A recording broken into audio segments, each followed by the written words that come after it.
प्रिय छात्रों नमस्कार। आज की कक्षा में आपका स्वागत है। आज हम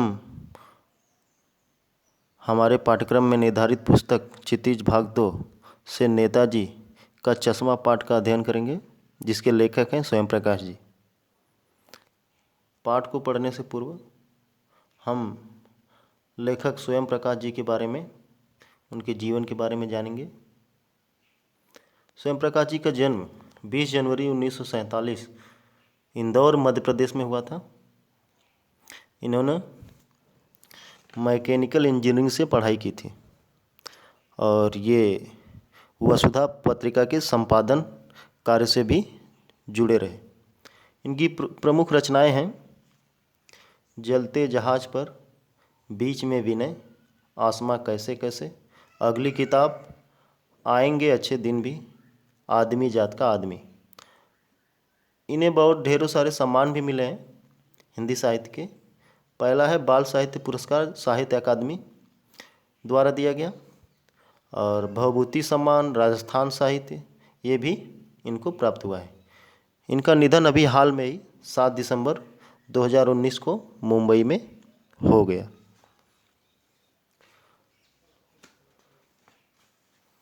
पाठ के सारांश को जानने से पहले हम लोग इस पाठ के संदेश को जानते हैं।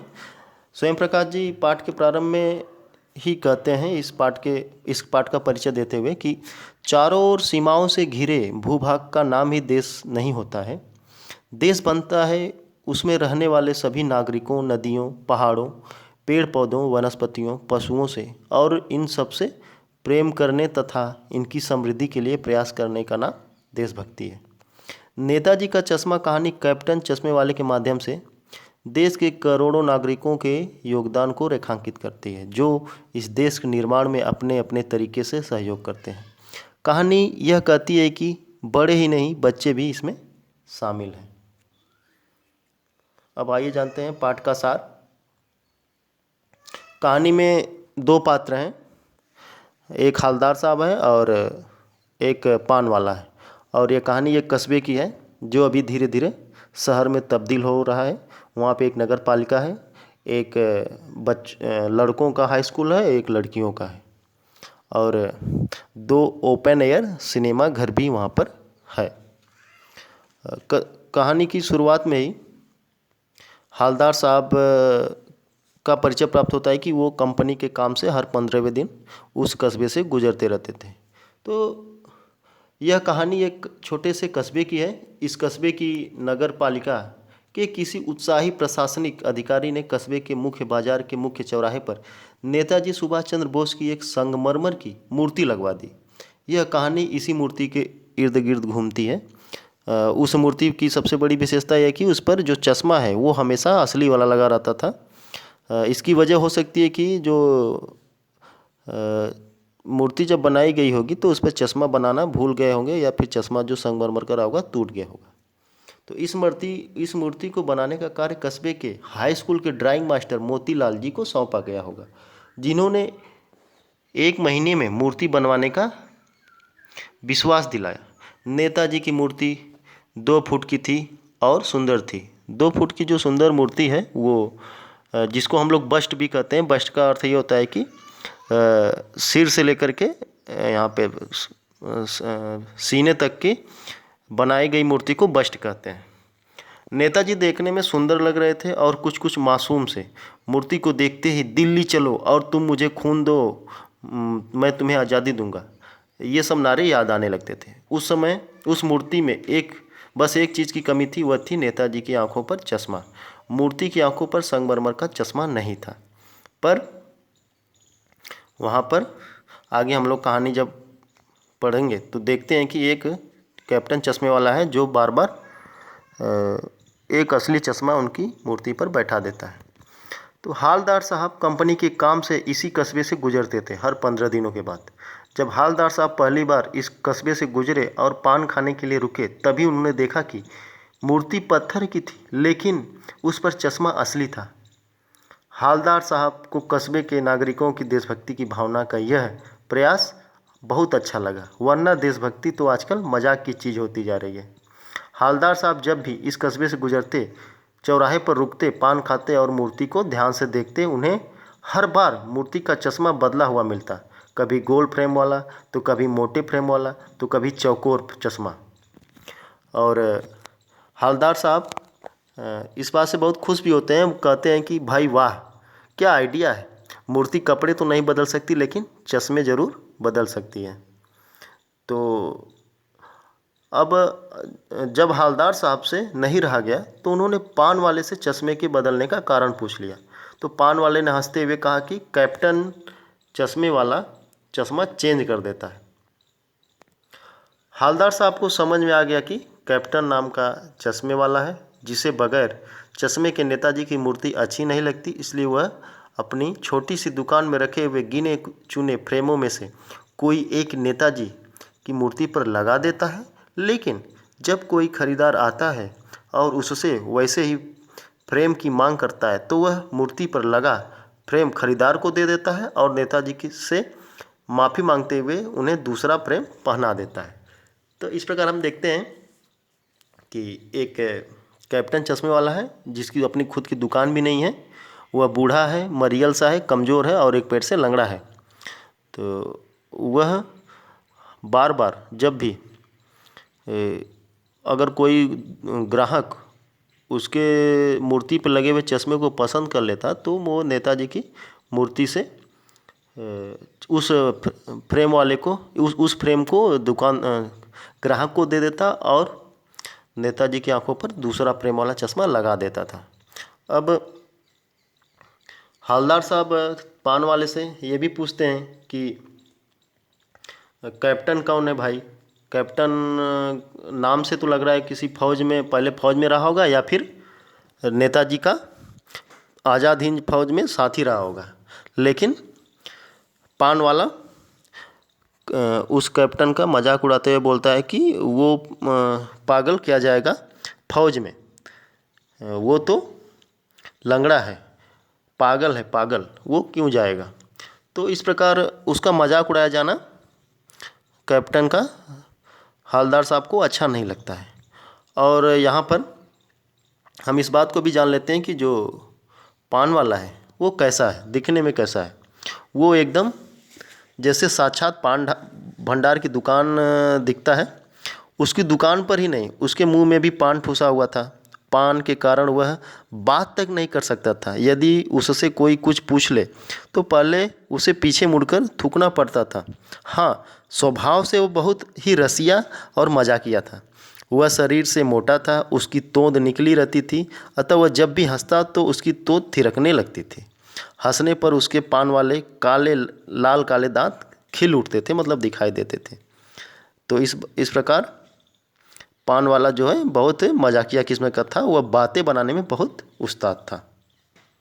अब देखते हैं आगे कहानी में होता क्या है कि हालदार साहब 2 साल तक अपने काम के सिलसिले में इसी कस्बे से गुजरते रहे और नेताजी की मूर्ति पर बदलते हुए चश्मे को देखते रहे। एक बार हालदार साहब ने देखा कि मूर्ति के चेहरे पर कोई भी चश्मा नहीं था।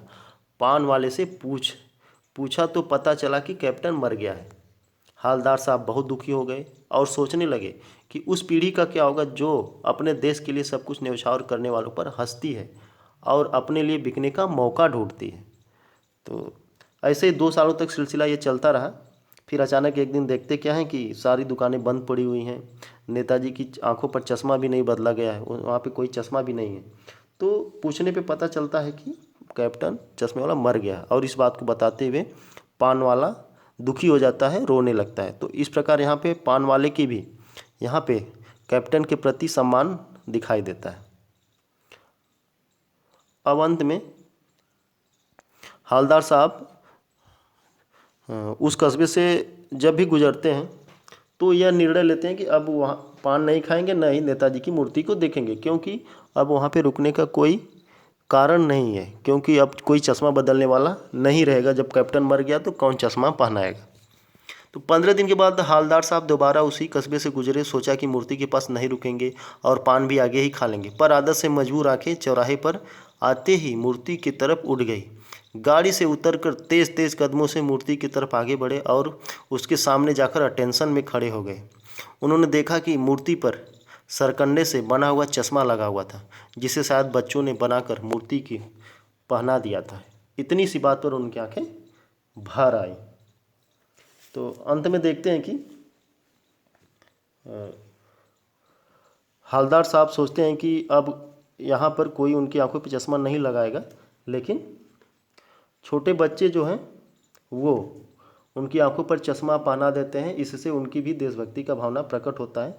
तो पाठ का संदेश हम लोग इस तरह से ग्रहण कर सकते हैं कि नेताजी का चश्मा बहुत ही रोचक कहानी है। इसमें लेखक कहना चाहता है कि देशभक्ति का संबंध मन की भावना से है। देशभक्ति प्रकट करने के लिए न फौजी होना जरूरी है, न शरीर से शक्तिशाली होना। कोई भी मनुष्य, चाहे वह बच्चा हो या बूढ़ा, देश प्रेमी हो सकता है। यदि कोई मनुष्य अपने महापुरुषों के सम्मान के लिए छोटा सा भी त्याग करता है तो वह देशभक्त है। इस कहानी में यह भी दिखाया गया है कि देशभक्ति की भावना छोटे से कस्बे में दिखाई देती है। कहानी में कुछ कठिन शब्दार्थ आए थे जिनका हम लोग अर्थ जानेंगे।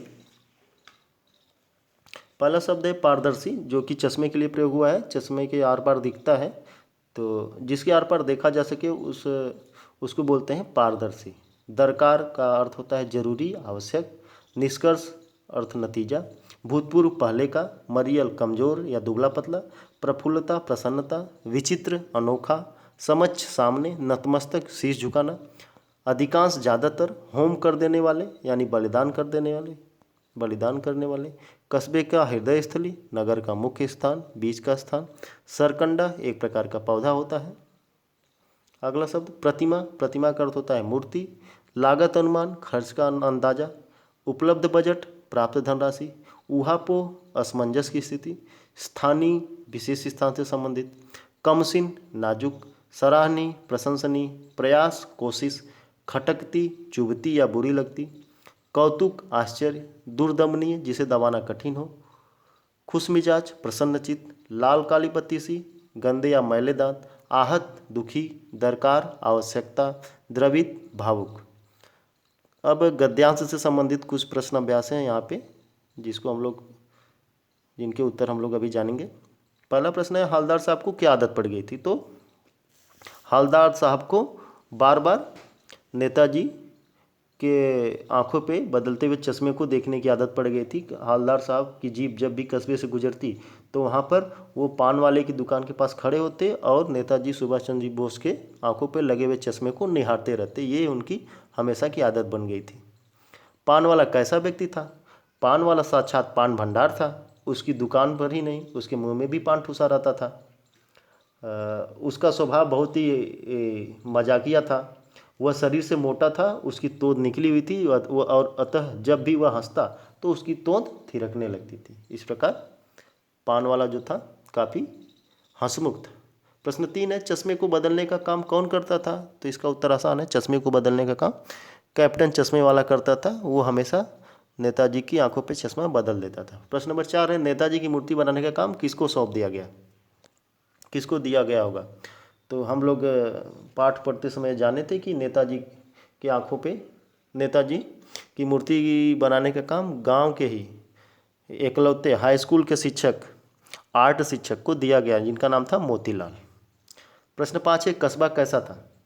तो कस्बा बहुत बड़ा नहीं था जिसे पक्का मकान कहा जा सके। वैसे कुछ ही मकान थे जिसे बाजार कहा जा सके। वैसा एक ही बाजार था। कस्बे में लड़कों का एक स्कूल और लड़कियों का एक स्कूल था। एक सीमेंट का छोटा सा कारखाना, 2 ओपन एयर सिनेमा घर और एक नगर पालिका थी। प्रश्न 6 है, हवलदार साहब की दृष्टि में कौन देशभक्त था तथा उसका किसने मजाक उड़ाया था? तो हवलदार साहब की दृष्टि में कैप्टन चश्मे वाला बहुत बड़ा देशभक्त था और उसका मजाक पान वाले ने उड़ाया था। पान वाले बोलता है कि वो लंगड़ा क्या जाएगा फौज में, पागल है पागल। प्रश्न 7 है, हवलदार साहब ने अचानक जीप क्यों रुकवाई? तो हवलदार साहब अचानक जीप मूर्ति पर लगे हुए सरकंडे के चश्मे को देखकर रुकवाई। प्रश्न 8 है, मूर्ति पर सरकंडे का चश्मा देखकर हवलदार साहब के मन में क्या क्या आया होगा? तो मूर्ति पर सरकंडे का चश्मा देखकर हालदार साहब की आंखें जो देखकर भर आती कि अभी भी देश में देशभक्ति जीवित है। अभी छोटे छोटे कस्बों में सुभाष चंद्र बोस जैसे सुभाष जैसे देशभक्त का सम्मान करने वाले जीवित हैं। यानी कि छोटे बच्चे के द्वारा यह देशभक्ति की भावना अभी भी जीवित है। सरकंडे का चश्मा लगता है कोई गरीब बच्चा बनाया होगा, अतः यह उम्मीद है कि ये बच्चे गरीबी के बावजूद भी देश को ऊपर उठाने का प्रयास करते रहेंगे। अब आपके लिए कुछ गृह का व्याकरण से संबंधित प्रश्न है। रचना के आधार पर वाक्य भेद। रचना के आधार पर वाक्य तीन प्रकार के होते हैं, सरल वाक्य, संयुक्त वाक्य तथा मिश्र वाक्य। दूसरा प्रश्न, सरल वाक्य क्या होता है? सरल वाक्य जिस वाक्य में एक कर्ता तथा एक क्रिया होती है उसे सरल वाक्य कहते हैं। कर्ता, कर्म और क्रिया के बारे में लिखिए। कर्ता हम लोग पिछली कक्षाओं में पढ़ चुके हैं। कर्ता यानी काम को करने वाले को कर्ता कहते हैं। कर्म की परिभाषा, कर्ता जिस काम को करता है उसे कर्म कहते हैं। क्रिया की परिभाषा, जिस शब्द के द्वारा किसी कार्य के करने या होने का पता चले उसे क्रिया कहते हैं। इसे उठना, बैठना, चलना, खाना, पीना, ये सब चीज़ें क्रिया है। सकर्मक एवं अकर्मक क्रिया के बारे में लिखिए। सकर्मक क्रिया जैसा कि नाम से यह स्पष्ट है कि जिस वाक्य में क्रिया के साथ कर्म हो उसे सकर्मक क्रिया कहेंगे तथा जिस वाक्य में क्रिया के साथ कर्म न हो उसे अकर्मक क्रिया कहेंगे। अब आपके लिए गृह कार्य है जिसका पहला प्रश्न है कि नेताजी का चश्मा पाठ में निहित संदेश को अपने शब्दों में लिखिए। तो इसका उत्तर इस प्रकार होगा कि नेताजी का चश्मा एक बहुत ही रोचक कहानी है। इसमें लेखक कहना चाहता है कि देशभक्ति का संबंध मन की भावना से है। देशभक्ति प्रकट करने के लिए न फौजी होना जरूरी है न शरीर से शक्तिशाली होना। कोई भी मनुष्य, चाहे वह बच्चा हो या बूढ़ा, देश प्रेमी हो सकता है। यदि कोई मनुष्य अपने महापुरुषों के सम्मान के लिए छोटा सा भी त्याग करता है तो वह देशभक्त है। इस कहानी में यह भी दिखाया गया है कि देशभक्ति की भावना छोटे से छोटे कस्बे में भी दिखाई देती है। प्रश्न 2 है, पान वाले की वेशभूषा के बारे में लिखिए। ये हम लोग अभ्यास कार्य में जान चुके थे कि पान वाला साक्षात पान भंडार था। उसके मुंह में, उसकी दुकान में नहीं, उसके मुंह में भी हमेशा पान ठुसा रहता था। उसको बात करने के लिए भी हमेशा पहले थूकना पड़ता था, फिर वो बात कर पाता था। वह काफ़ी मजाकिया था वो मोटा था। जब भी हंसता था तो उसकी तोंद थिरकने लगती थी। प्रश्न 3 है, कैप्टन साहब यानी चश्मे वाले के स्थान पर अगर आप होते तो क्या करते? इसको 30-40 शब्दों में लिखना है। ये आपके लिए है, वो अपने विवेक के अनुसार लिखेंगे, अपनी बुद्धि के अनुसार लिखेंगे इस पाठ को पढ़ने के बाद। इस आज के कालांश में बस इतना ही। अगले कालांश में हम लोग इस पाठ के प्रश्न अभ्यास को जानेंगे। आज के लिए इतना ही। धन्यवाद।